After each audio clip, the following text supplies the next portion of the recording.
This is a video I'm making on how to write a complex number in trig form. So this is the first time we're seeing the trig form of a complex number, which is a really interesting way to express how to graph a complex number. But we say standard form, let's start with this. We say if a standard form of a complex number, which is this z equals x plus yi, if this is a complex number in standard form, what we want to do is write this in trig form, and we say that the trig form is given by this. So we say instead of z equals x plus yi, underneath this I'll write that. We say it is some r times this in parentheses cosine some angle plus I sine times that same angle, or we give shorthand to this by r cis theta, okay? So the interesting thing here is this, we say r is the modulus of z and theta is the argument of z, okay? So here's the thing, we can go back and forth between trig form and standard form, but here's the deal. The difference is only this. We say in standard form, we say we get some x and y pair that tells us how far, maybe right and up to go, and we'd say that this would be my number right here. So we would say that there's some x, there's some y, and there's some r. When we talk about things in trig form, instead what we're doing is we're saying this, give me both the modulus and the argument, okay? So in the previous two videos, we discussed these two ideas, the modulus and the argument. Now, the modulus is considered to be the distance that this number is from 0. And we say that the argument is some angle theta starting on the positive x-axis and taking me to this number. So let's say the very same complex number that I've got written right over here on the left in green. We say maybe this is the same exact number, but instead of telling you how to get here with some x and y, what I do instead is this. I tell you that you walk r units away from the origin, and I tell you that you do so in a direction that is at this angle with the positive x-axis, okay? So in other words, we could express every single complex number as two things. Instead of some x and some y, we could say that you rotate in this direction. So the argument is the direction of our number here, as an angle theta starting at the positive x-axis and being smallest angle possible. And we say the modulus, which is a distance, okay? So direction and a distance are the pieces of information that we're given here. So really quickly, what I want to do is I want to talk about this RCIS theta form, okay? So what we're going to do is we're going to draw an image next to these notes that I've got listed here, and then we're going to talk about the impact of these. So let's start with this. We say z is some complex number x plus yi, and we're going to write that this is standard form, okay? When we want to write a number as a complex number in trig form, what we're doing is we're acknowledging this. Now, this is some number, x plus yi, that let's say has some point xy associated with it. So we say x comma y is our point that's associated with it. We say here's our vector. We can drop this down and say some y, some x, and some r. But the ideas that we want to point out here are these. We say, first of all, that we know that this distance r has to be the square root of x squared plus y squared, and that's just Pythagorean theorem. So right off the bat, we know that the modulus, or the absolute value of this number, is this distance r right here, okay? Now, the next thing we want to do is we want to find some argument theta. And theta, by definition in trig form, is the smallest angle starting at the positive x-axis going to this number in standard form. So we'd say theta, it's true that theta, the cosine of theta, is x over r, of course, and that the sine of theta, of course, is y over r, but also that the tangent of theta is y over x, okay? So knowing this x and this y pair, we could work backwards to find a reference angle and find its argument, okay? So a couple other things I want to point out here are these. If cosine of theta is equal to x over r, then this distance x right here, if we were to solve for x in this equation, we could take both sides times r. In other words, we get this. We get x equals r times the cosine of the angle, and that's what this would equal right here. So I'm going to write that. We say r cosine theta times the cosine of theta. And then likewise, we say y. What do we know about y? Okay, well, if sine of theta is y over r, then taking both sides of this equation times r, we end up with this right here. We'd say that y would have to be equal to r times the sine of theta, okay? And this is a pretty profound thing, okay? And the reason behind this is because we could actually re-express this in a new form. That is, we could look at this number as, instead of some x plus yi, which we have right here, x plus yi, we could re-express this in trig form as this. We say x was the same thing as r cosine theta, so we have r cosine theta. And we say y was the same thing as r sine theta, so we could say r times the sine of theta, and we say that this was times I.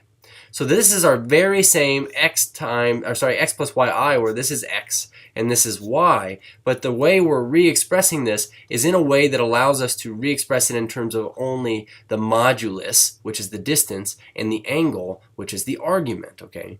So I'm going to work some magic here. I notice that both of these terms have an r in common, so we're going to factor this out front. We're going to re-express this as some modulus r times, in parentheses, cosine theta plus, and I'm going to put this I out front. We say I times the sine of theta instead, okay?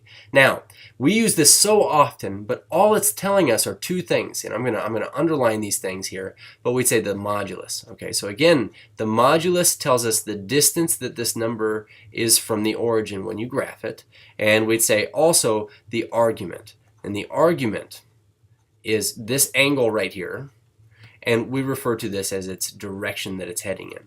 So the last thing I want to do is I want to actually show you that we re-express this so often as r times cosine theta plus I sine theta that we just refer to this as r cis theta.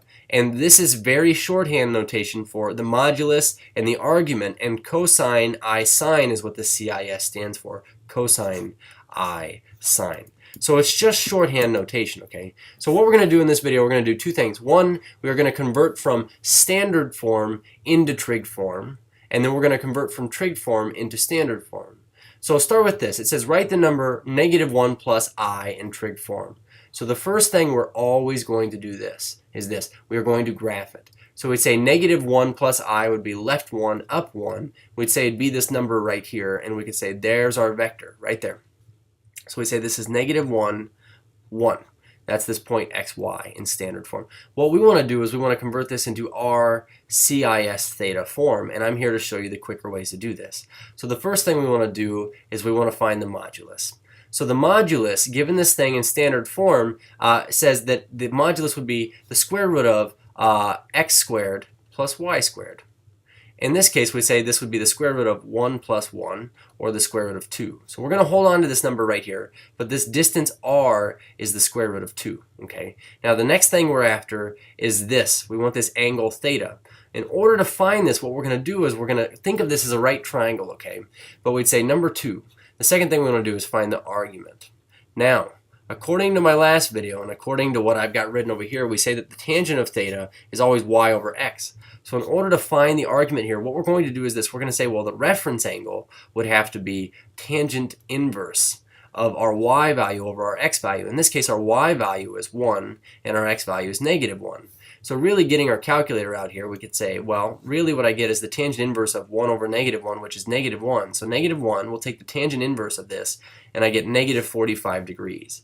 So we say this is -45 degrees. But remember, this is only a reference angle. So if this is 45, right here, 45 degrees, then what's the original angle theta? We would say it's 180 minus 45 degrees. 180 minus 45 degrees. So we'd say our theta here is equal to 135 degrees. So now that we have all this information, what we're going to do is we're going to write our trig number, our complex number in trig form, which is this r cis theta form.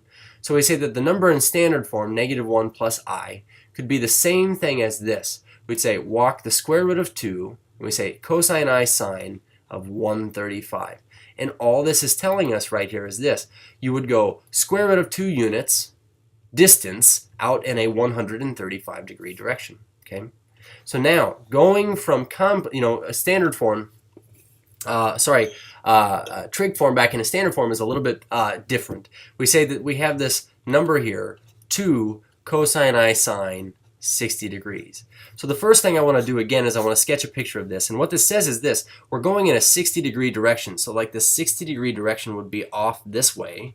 And we would say that I'm going 2 units out.